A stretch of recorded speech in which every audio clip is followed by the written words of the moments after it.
Aleluia. A paz do Senhor para a igreja.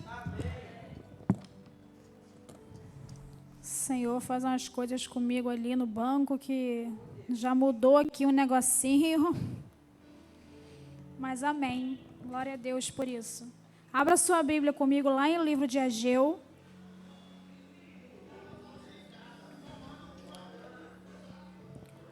Muito feliz em ver aqui o irmão Miguel, está de volta. Senti sua falta. Você faz falta nesse lugar, esse cantinho aí é seu. E eu estava falando com meu marido, cadê o irmão? Cadê o seu Miguel? O seu Miguel está trabalhando, está viajando. Nós oramos por você, pelo seu filho, pela sua casa. Deus abençoe você. Amém? Quero ler com você lá em Ageu, capítulo 2, versículo 4. Eu tive falando dessa palavra, Ageu 1, no último culto, sobre palavra de oferta. O Senhor tem me dado esse capítulo para mastigar um pouquinho sobre as prioridades da casa do Senhor. E eu tive essa oportunidade hoje de estar falando para você. E o Senhor de novo falou comigo, fala das prioridades da minha casa. E nós sabemos que tudo que tem prioridade tem procrastinação no meio. Tudo que nós precisamos priorizar, a palavra, situação, procrastinação, ela vem logo do lado, né? Ela não vem junto, não, ela vem agarrado com a prioridade. Prioridade, procrastinação. E eu quero trazer um pouquinho para a sua vida, porque eu vivi isso aqui, eu não vou falar daquilo que eu não vivi, Ricardo. O Senhor me fez viver essa procrastinação para que eu entendesse a obra do Senhor, as prioridades que eu deixei de estar dando para a obra do Senhor e o que eu vivi. Então, Hudson, hoje você vai conhecer uma Fernanda que não veio do estalar de dedos.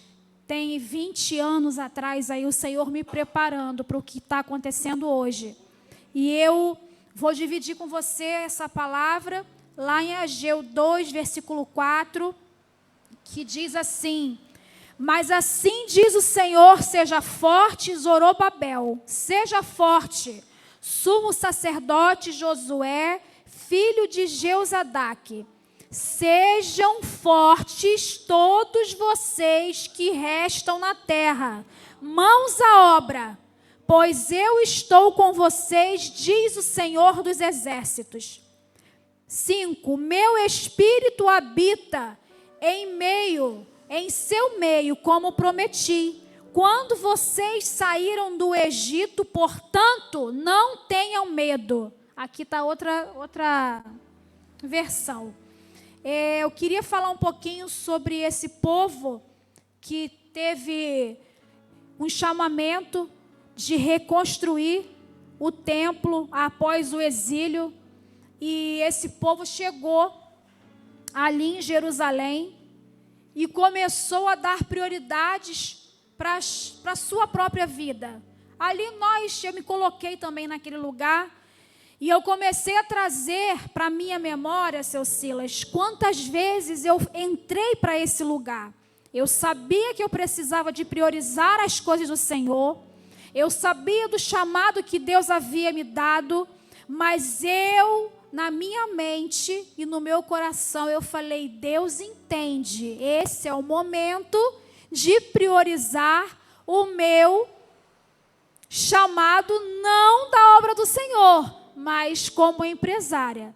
E isso fiquei por anos e anos ali, o Senhor me capacitando, eu trabalhando, eu exercendo uma função que ninguém me ensinou, mas eu aprendi. E foi dando certo, como diz o meu esposo, a administração foi feita de uma forma bacana, legal, e foram passando-se anos e anos, só que as coisas do Senhor foi posta de lado, seu Silas. Eu fui, aos pouquinhos, eu fui deixando de fazer aquilo que eu estava designada pelo céu para fazer. Eu deixei o meu chamado de lado, eu comecei a perder Os prazeres daquilo que eu mais amava fazer, eu já não fazia mais. E ali veio a doença psicológica, ali veio o desânimo espiritual, ali veio alguns problemas que me atingiram por causa da minha falta de prioridade com o céu. Quando você prioriza as coisas do Senhor, o céu ele te restaura. É como se fosse uma chave, algo que você movimenta e uma porta é aberta. E o Senhor me deu algo uma vez que Ele disse para mim que Ele faria, eu viveria o meu propósito dentro de um sofrimento. Eu estava sofrendo tanto, que eu achava que eu não era digna de pregar a palavra, de fazer um atendimento psicológico, de dar atenção a uma pessoa por causa do meu sofrimento psicológico. Eram dores, eram problemas psicológicos que também afetaram o meu espiritual por causa da minha procrastinação. Eu tinha, Esdras, uma prioridade. Eu precisava priorizar o meu chamado. Mas eu não conseguia mais cuidar das vidas. Eu não conseguia mais zelar pelo templo do Senhor. Eu não conseguia mais me preocupar com as coisas da casa do Senhor. Eu não queria mais perguntar, está precisando de mim? O que está faltando? O que eu posso ajudar? Eu comecei a deixar isso passar. E a chama se esfriou. E é dentro dessa palavra que o Senhor, Ele me fez viver lá no passado, que foi a inversão das prioridades. Eu inverti tudo. Eu priorizei o secular e eu não priorizei a casa do Senhor. E por causa disso, o Senhor me fez viver coisas que hoje eu não gostaria de dizer para vocês que eu sofri muito por causa da consequência dos meus erros. O Senhor, Ele não é um Deus carrasco, mas Ele é um Deus que Ele preza pela casa dEle. Esse templo aqui, ele não foi feito para ninguém se arrumar e vir aqui louvar bonito, bonitinho, falar com palavras belas. Não foi feito. Ele foi feito para estar daqui para ir levando libertação, levando cura, levando transformação, trazendo a existência daquilo que não existe no nome de Jesus. E nós estamos invertendo essa prioridade. A prioridade, Jéssica, que eu dei foi o meu trabalho, a minha vida, os meus bens. Deus entende, agora Ele entende, Ele sabe de todas as coisas, Ele conhece o meu coração. Era assim que eu pensava, era assim que eu me portava, era assim que eu falava. Pois não foi assim que acabou bem. Então, o que eu digo para você, que eu estava ocupada demais com a minha própria vida, como esse povo que voltou do exílio começaram a fazer. O povo aqui chegou e era para reconstruir o templo, mas eles começaram a cuidar das suas próprias vidas. E Deus ali usou Ageu e falou, fala com eles, que eu preciso que eles tragam madeira, reconstrua o templo e pare de se preocupar com suas próprias vidas. E nada adiantou. E ali começou uma procrastinação daquele povo espiritual. Aquele povo só sabia trabalhar para ele próprio e ali houve uma distração. A distração, ela não é uma coisa ruim. Quando a distração chega para a gente hoje, ela é boa. Na minha vida, seu Miguel, foi uma distração bacana. Eu estava florescendo na minha vida no início da minha carreira profissional, eu estava florescendo. Isso foi legal, foi um projeto bom. Isso estava sendo gostoso, estava sendo muito frutificante na minha própria vida mesmo, financeira, tudo. Eu estava assim, de vento em polpa. Foi um projeto bacana, legal. Só que, Natália, eu esqueci e deixei de priorizar a obra do Senhor. Eu poderia fazer as duas coisas juntos, mas eu não tive essa percepção, sensibilidade para estar fazendo as duas coisas juntos. E é aqui que eu quero falar com você. Cuidado com a distração dos seus projetos pessoais, para que não venha interferir com a casa do Senhor. A casa do Senhor, ela requer cuidados. Esse prédio aqui, ele não vai funcionar somente comigo, com o meu marido, com minha irmã, com o meu cunhado, com o meu tio, com o meu primo, com o Milton, não vai funcionar somente conosco. Ele vai funcionar com você também. A engrenagem começou conosco. Começou a engrenagem com poucas ali correntes dentadas, se é isso que fala, não entendo muito bem. Meu pai que entende isso aí. Mas essa engrenagem, ela tem que continuar. E esse prédio, ele não foi feito para ser constituído por pessoas sentadas nessa cadeira. Ao sentar na cadeira, é um lugar que nós temos para ter união com os irmãos, adorar ao Senhor e ser renovado. Ao levantar da cadeira, eu preciso fazer o quê? Colocar as mãos à obra. Você já pensou que você pode estar fazendo falta numa visita? Você já parou para pensar que você poderia estar ali na portaria 1 hora antes do culto começar, para estar recebendo quem vai chegar com uma palavra? Talvez alguém entrou aqui hoje triste. Eu vi ali, tadinha, a menina chegou com o joelho arrebentado, saiu do carro assim, ó. Então a Leia caiu, levou um tombo, estava com dor, mas ela veio da mesma forma. Porque ela falou, não estou quebrado, não quebrei a minha perna, então eu vou vir adorar o Senhor. E esse lugar é o lugar que nós estamos renovando nossas forças. Mas nós esquecemos de fazer o ID, que não é só aqui sentado. E era isso que eu estava fazendo no passado. Eu estava sentando, adorando e fazendo relaxadamente o que eu precisava fazer. E Deus tratou comigo. Ele tem as formas dele de tratar. Ele tratou comigo. Eu não tinha preocupação. Eu não queria criar oportunidades para que acontecesse coisas novas. E eu deixei para lá. Comecei a desfazer amizades, atividades e algumas necessidades legítimas. Eu dava mais atenção do que para as coisas do Senhor. E aí, se você se coloca nesse lugar, você começa a se distrair. Marta, quando ela estava lá preocupada, todo mundo fala, né, que Marta, esse dia ele me chamou, vem Marta, para cá, Marcela, estava na cozinha com as meninas arrumando, e eu entendo que Marta estava fazendo uma coisa certa, ela não estava fazendo uma coisa errada, ela só escolheu a parte, ela só não escolheu a melhor parte, mas ela não estava fazendo nada de errado. E na hora que eu leio esse texto aqui, eu vejo uma coisa boa que ela fez, ela só perdeu a melhor coisa.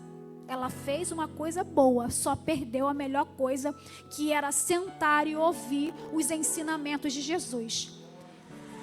Eu, Fernanda, permiti a minha vida particular ficasse tão grande que a obra de Deus ficou esquecida dentro de mim. Hoje quem vos fala aqui foi uma mulher que no passado permitiu que a obra do Senhor ficasse esquecida dentro dela. Tudo estava fluindo e a obra do Senhor não estava fluindo. E ali, o que Deus me confiou, eu tratava como secundário. O que Deus me confiava na época, eu não tinha zelo. Eu não tinha disposição para servir. Eu não me interessava pelas necessidades da igreja. Eu não me cobrava em oração para a obra do Senhor. Eu só entregava aquilo que o meu corpo fazia ou deixava fazer. E ali, com a conclusão disso tudo, eu corria somente pela minha casa e não pela casa do Senhor. Tudo que eu fazia dava certo. O Senhor foi deixando, né, Renata? Ele foi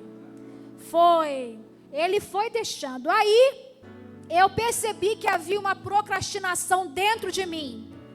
E eu pesquisei para passar para você o significado de procrastinação, porque talvez você também esteja vivendo isso. É o ato de adiar ou postergar algo que seja importante ou intencional. Você posterga aquilo intencionalmente. Então não é sem querer, não é porque não sabia, é porque você não quer fazer. É intencional. Eu preciso fazer, mas eu decido não fazer. Foi decisão minha não fazer. E ali eu sofri as consequências. Logo após aquilo eu sofri. Ageu 1:2 diz assim: não veio ainda o tempo de reconstruir a casa do Senhor? Não foi dito, não vamos construir. Isso foi uma procrastinação espiritual. Existe uma diferença entre esperar o tempo de Deus e usar o tempo de Deus para esperar. Essa é uma diferença que nós estamos confundindo. Ah, não é o tempo de Deus. Não, eu estou usando o tempo de Deus para procrastinar. Eu mesmo estou usando aquele tempo para procrastinar. Versículo 5 diz assim, 1:5: considerai os vossos caminhos. Observem onde estão colocando sua energia. Aqui, quando ele fala, considere os vossos caminhos, Deus falava assim para Ageu: manda aquele povo considerar os caminhos deles. Manda eles entenderem aonde eles estão, verem aonde eles estão colocando a energia deles. Porque a energia não está na hora, não está no lugar certo. E está sendo desperdiçado no lugar errado. Era isso que eu fazia, Jéssica. Eu desperdiçava energia o dia inteiro no meu trabalho. 7h da noite eu queria fazer o quê? Deitar, descansar. Porque eu tinha desperdiçado a minha energia. Mas eu sabia de uma prioridade. Eu só decidi não fazer aquilo. E aquilo, quando você decide, o céu entende que você quis dar uma pausa. Eu quis dar uma pausa. E por causa disso, Deus mostrou algumas consequências no versículo 6 para aquele povo. Porque o Senhor, Ele é Deus, não é Deus de confusão, de mentira, não é homem para que minta, nem homem para que se arrependa, filho do homem para que se arrependa. E Ele fala e Ele cumpre aquilo que Ele fala. No versículo 6, Ele pede para Ageu lembrar o povo. Plantam muito, mas colhem pouco. Comem mais, não se saciam. Bebem, mas ainda têm sede. Vestem-se, mas não se aquecem. Seus salários desaparecem como se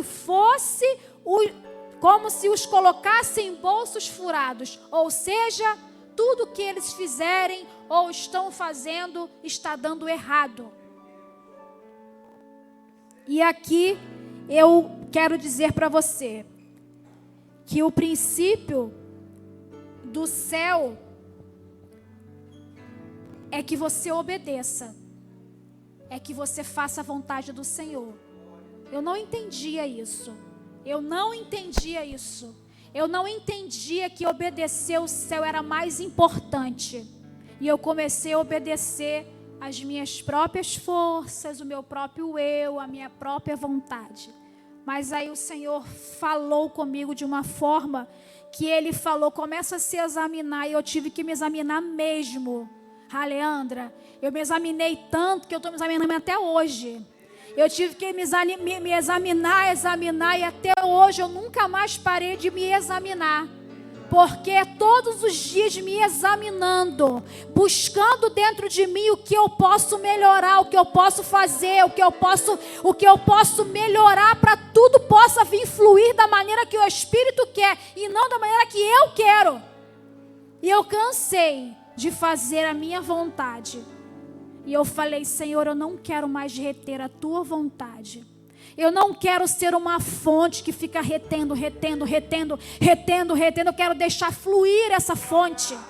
Essa fonte precisa fluir de dentro de mim. E quando eu me dispus a deixar fluir, as coisas começaram a entrar em seus devidos lugares. O Senhor começou a arrumar a casa. A casa começou a ser arrumada por pedidos de perdão. Foi a primeira arrumação, foi o primeiro conserto da casa, foi o ato de pedir perdão. Havia algo que eu precisava pedir perdão, me liberar e liberar pessoas, para que eu vivesse a plenitude do Senhor, mas eu não entendi aquilo, até o Espírito ministrar o meu coração, me fazer entender coisas, e era no meu secreto. E às vezes ele fala, ele brinca, é verdade. Eu tinha uma poltrona em casa que eu dobrava o joelho de manhã e de noite o Senhor me respondia. Eu falava com o Senhor num dia, no outro dia eu tinha resposta. Eu pedia algo, o Senhor, à noite, de manhã ele me falava. E era algo que eu perdi por não priorizar aquele sofá mais, Renata, missionária. Eu deixei de priorizar aquele momento meu com Deus por causa das minhas coisas, por causa da minha vida. A ambição não é uma coisa ruim, mas tem que ter cuidado com a ambição.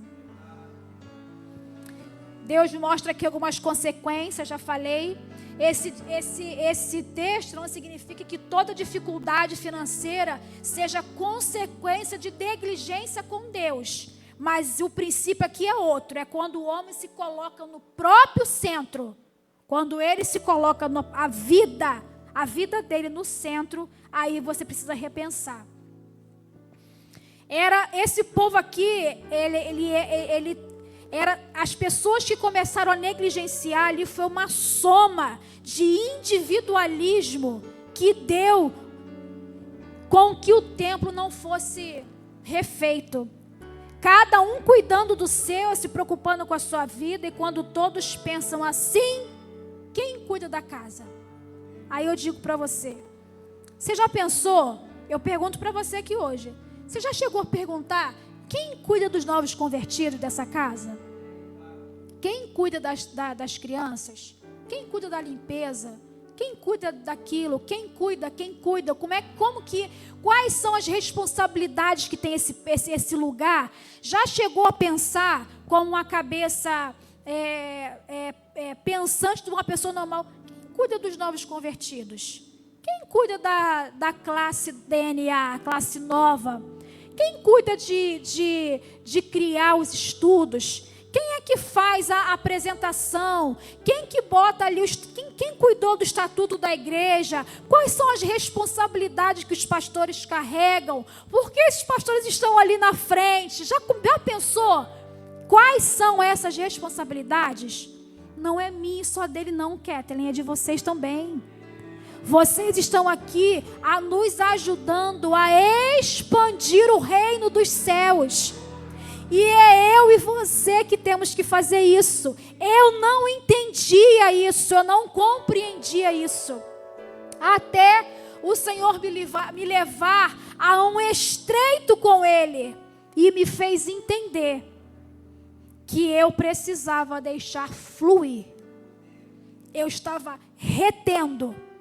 Eu estava sentada, eu estava negligenciando por causa do meu próprio eu e da minha própria vaidade pessoal. E eu quero deixar essa palavra para a sua vida hoje. Juntos a carregar responsabilidade. Igreja só começa a funcionar quando começamos juntos a carregarmos as responsabilidades. Juntos eu quero carregar a responsabilidade desse lugar com você.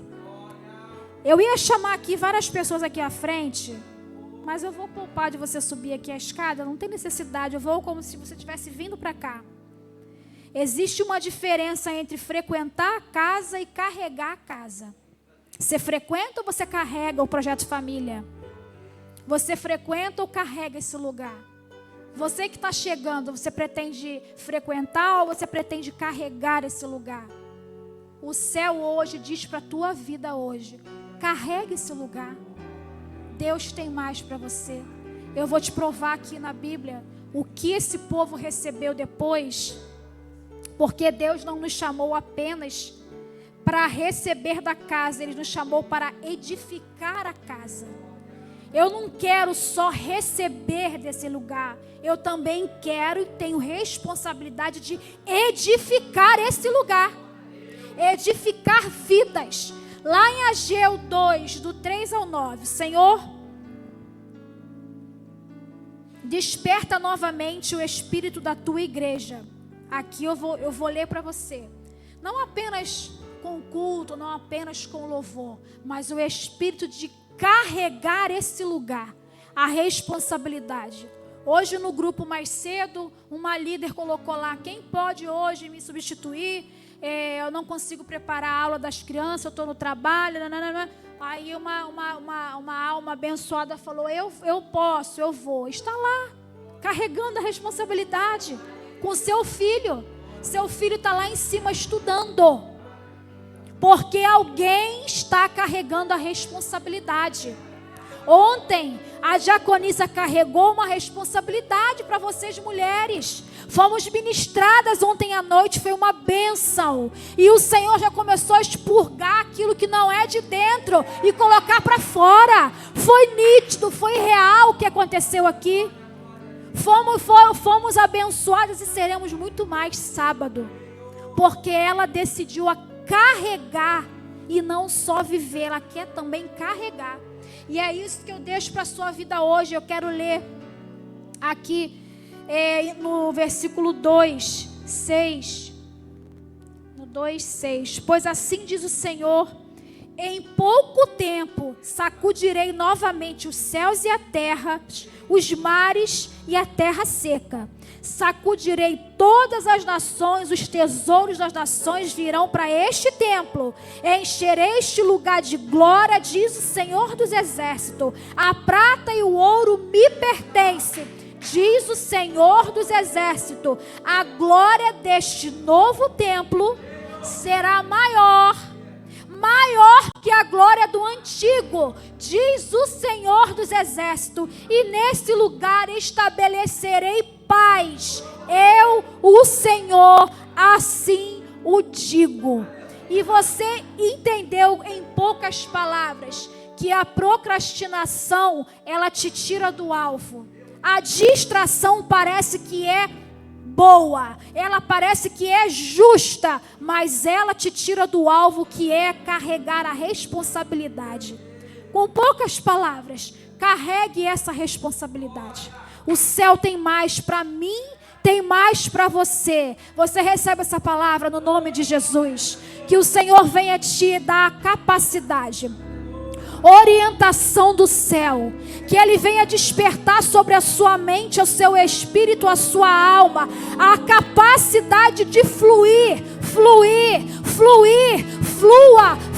no espírito, não só para a sua vida, mas flua no espírito. Receba de volta essa capacidade de fluir no nome de Jesus. Amém? Deus te abençoe nessa noite. Aplauda mesmo, querido. Ô, glória. Sabe, amado, ela pregando ali, Deus trouxe à minha memória a maior expressão de um comprometimento, quando Ele libera para Pedro. Ele chama Pedro numa intimidade. Ele fala: Pedro, tu me amas? Eu amo. Aí ele pega de novo, né? Hein, Netinho? Pedro, tu me ama mesmo? Eu amo. Pedro, tu me amas? Aí ele: Senhor, doeu, tu sabes. Aí ele diz: então apacenta minhas ovelhas. Cuida do propósito, apacenta minhas ovelhas. Então, querido, tu pode falar o que tu quiser para mim. Sabe quando eu identifico a expressão de amor de um crente? Aleluia. É quando ele tem preocupação com outras vidas, mas não no sentido de ser fofoqueiro. Não, fofoqueiro está repreendido. É no sentido de ter um cuidado. Deixa eu ligar para fulano. Deixa eu falar com ciclano. Poxa, eu observei que fulano não viu, né, Anthony? O Anthony está cansado de receber minha mensagem. E eu vou te cansar mesmo, cara. Glória a Deus. Pelo menos está dando resultado aí, ó. Já está na posição. Só fazer o gol agora. Aleluia. Dá para dar glória, crente? Cara, é na insistência. Pedro, expressa o teu amor, Pedro. Como Jesus? Quando ele diz, tu sabe, ele está dizendo, o que eu faço? Como eu expresso o amor que eu tenho por ti, Jesus? Imagina Jesus, irmão, de frente para você, te perguntando, por uma, por duas, por três, para desconstruir um passado de negar Ele.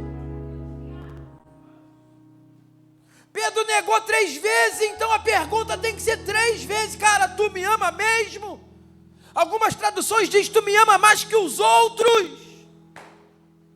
A tua medida de amor te dá convicção que tu está fazendo a coisa certa? Ou tu fica com aquele sentimento, crente, que está nessa reunião de insuficiência? Aleluia, estreitou, né? Tu achou que ia ser só mais uma quinta-feira, né? Olha Jesus te pegando aí por dentro. Se tu me ama, Pedro, então tu apacenta minhas ovelhas, dá continuidade àquilo que eu comecei. Esse é o segredo, cara. Jesus falou, Jesus não parou nele, netinho. Jesus não foi egoísta como muitos líderes e crentes que têm, dotado de um conhecimento, irmão. Eu amo louvar, só que eu já sei que eu não sou do louvor, mas eu ainda insisto aqui e saio mais notinha. Agora imagina se eu soubesse louvar, né? Eu me lembro um dia que eu entrei na igreja arrebentado, e aí eu fiquei atrás de uma coluninha igual essa assim. Aí cantava-se aquela canção assim, ó: eu quero cantar com vocês essa nossa canção. Vem, Dilcinho. E enquanto cantamos, ô terra, segura a mão do teu irmão e dai glória a Deus. Vem, netinho, se tu tiver coragem, vem. Levante a mão para o alto. Cadê os crentes? E peça para Deus. Ô mistério, derrama poder. E coisas maravilhosas vão acontecer. Fecha os teus olhos um pouquinho, crente. Aleluia. Aí dizia assim, ó: não te admires se ouvir línguas estranhas. Eu estou arrepiado aqui. Alguém falar. Oh meu Deus. Não te admires se ver paralítico andar, ou cego ver. O Deus do qual estou falando, você pode levantar a tua mão. é o Deus do impossível, tudo pode fazer. Que também será abençoado, é só nele crer. Vamos de novo, eu quero cantar com você essa nossa canção. Levanta Eu teu quero banco aí. cantar com Você você precisa ir embora. essa nossa canção. Enquanto cantamos, segura a mão do teu irmão e dá glória a Deus. Levante as mãos para o alto e peça para Deus, derrama poder. E coisas maravilhosas vão acontecer. Sobre a minha vida, lá no início da minha caminhada, mão erguida, não perde o foco não. Deus falou assim comigo: tu vai tocar no câncer e ele será expulso do corpo da pessoa. Eu não tinha noção. Tu vai ver paralítico andar. Deus falou para mim que o meu ministério seria marcado com sinais e maravilhas de Deus. E agora nós vamos cantar isso, Mariane, ó. Não se admire, oh meu Deus, você está aí? Se tu vê, aleluia, aleluia. Não fica admirado, é Deus trabalhando no meio do povo. Talvez você entrou aqui com uma enfermidade, aleluia, e pode sentir um estourar dentro de você, o caroço romper, puf, aleluia, meu Deus. Não se admire se ouvir línguas estranhas, alguém falar. Não te admires se ver paralítico andar, ou cego ver. O Deus do qual estou falando é o Deus do impossível, tudo pode fazer. Então vem, será abençoado, é só nele crer. É sobre isso. É sobre acreditar, seu Miguel. Sobre acreditar enquanto tu guerreia aqui, Deus visita lá. Acreditar que aquilo que está fechado hoje, Deus pode abrir, aleluia. Acreditar que o que está longe vem para perto. Acreditar que Deus está mudando a história, quadro ou diagnóstico. Deus é poderoso para fazer. A palavra foi liberada e nós estamos debaixo dessa palavra. Você está debaixo dessa palavra? A glória da segunda casa, Amanda, vão olhar e vão dizer: como é que pode? O diabo fez tudo para destruir, mas e agora? A glória da segunda casa não pode ser comparada com a primeira.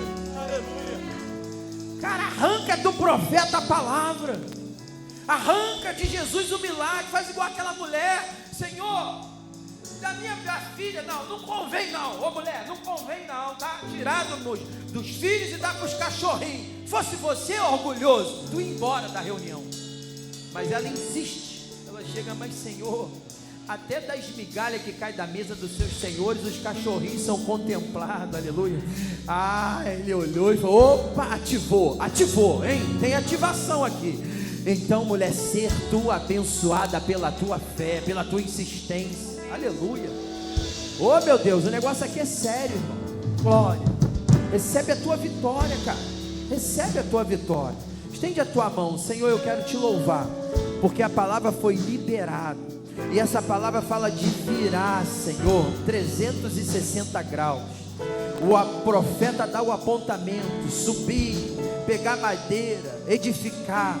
Que vocês vão colher. Vocês vão virar de um tempo que vocês estão comendo e não estão saciando, mas vai agora se saciar. Vocês vão sair de um tempo que bebe e não se sacia, mas vocês vão matar a sede. Vocês vão sair de um tempo que se veste e sente frio, não, agora vocês vão ficar vestidos e não vão mais sentir frio. O Senhor vai alinhar as coisas aqui nesse lugar, aleluia. Oh Deus, e eu quero te louvar por isso. Muito obrigado pelo teu povo que entrou, os visitantes. Senhor, eu quero te entregar cada um, Pai, que está aqui nessa casa. Nos leve em paz para os nossos lares. Nós estamos saindo aqui debaixo de uma palavra. Se nós temos a palavra, nós temos tudo. Se nós temos a palavra, nós temos a revelação. Se nós temos a revelação, nós estamos na frente, porque o Senhor vai fazer alguma coisa. Oh, nos dê uma noite abençoada. Despede o teu povo debaixo de bênção, Senhor. Em nome de Jesus Cristo. Estende a sua mão, querido. Aleluia. Mas antes, deixa eu perguntar: tem alguém na reunião, aleluia, que está afastado do Evangelho? Pastor, eu tirei uma férias. Tem aqui um visitante, eu não sei se precisa reaver a aliança. Está firme, firmão com Jesus, glória a Deus, Deus abençoe. Estende a sua mão. Que a graça do nosso Senhor e Salvador Jesus Cristo, o amor de Deus, a comunhão e as doces consolações do Espírito Santo esteja sobre todos. Todos digam: dê um abraço aí nessa pessoa, cumprimente ela. Jesus te ama. Eu vou lá para a porta te abraçar também.